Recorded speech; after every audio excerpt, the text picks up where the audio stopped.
دوستو، کیسے ہیں آپ سب سے پہلے کل کی پہیلی اور اس کا جواب سن لیں۔ وہ کیا ہے جسے آگ جلا نہیں سکتی اور پانی ڈبا نہیں سکتا؟ پہیلی کا جواب ہے برف۔ تو چلو شروع کرتے ہیں کل کی کہانی کا بقیہ حصہ۔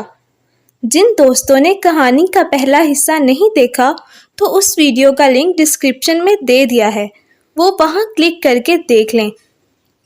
اس نے کلہاڑا اس شاخ کو کاٹنے کے لیے اٹھایا ہی تھا کہ اچانک اس کا ہاتھ رک گیا اور وہ آہستہ سے بولا، نہیں، میں یہ ظلم نہیں کر سکتا، اور وہ اس پیڑ کے سائے میں لیٹ گیا۔ کئی باتیں اس کے ذہن میں آ گئیں۔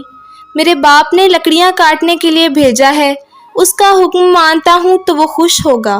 میں لکڑیاں بیچ کر پیسے کماؤں گا، لیکن یہ ان چڑیوں پر بہت ظلم ہوگا جنہوں نے یہاں پر گھونسلہ بنا رکھا ہے۔ وہ سوچتا رہا کہ ماں باپ کا حکم مانے یا بیچاری چڑیوں کے گھونسلے کو سلامت رکھے۔ اس کی نظر بار بار گھونسلے پر جم جاتی تھی۔ آخر وہ اٹھ کھڑا ہوا اور پکے ارادے کے ساتھ واپس گھر روانہ ہو گیا۔ اس کا باپ گھر کے باہر چارپائی پر لیٹا اس کا انتظار کر رہا تھا۔ شرفو کو دیکھا تو بولا، بیٹا گھر جلدی آ گئے ہو، بڑی جلدی لکڑیاں بک گئیں۔ نہیں ابا جان، اس کے باپ نے پوچھا، تو کیا بات ہے؟ ابا جان، میں پیڑ پر کلہاڑا نہیں چلا سکتا۔ کیوں؟ لکڑہارا حیران ہو کر بولا۔ شرفو نے جو کچھ دیکھا تھا وہ باپ کو بتا دیا، اور اس سے پہلے کہ اس کا باپ کچھ کہتا، اس کی ماں نے کہا کہ بیٹا اگر اس پیڑ پر چڑیوں نے گھونسلہ بنا رکھا تھا تو دوسرے پیڑ کی شاخیں کاٹ لیتے۔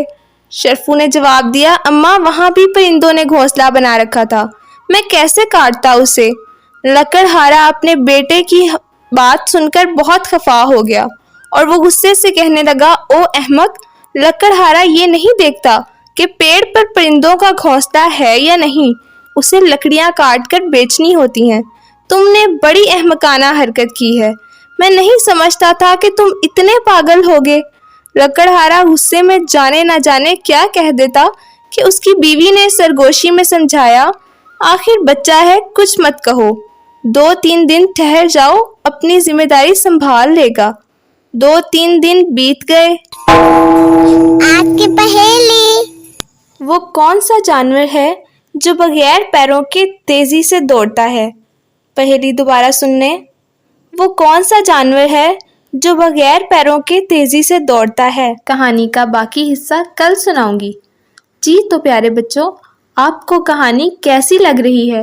اب جلدی سے کمنٹس کر کے بتاؤ، اور میری پہیلی کا جواب بھی ضرور دینا، اور ساتھ ہی اپنے پسندیدہ چینل پھول اور کلیاں کو بھی سبسکرائب کرنا، اور ساتھ میں دیے گئے بیل آئیکن پر بھی کلک کر دینا تاکہ آپ روزانہ ایک نئی اور مزیدار کہانی سب سے پہلے سن سکو۔ اچھا، تو کل کے لیے اللہ حافظ۔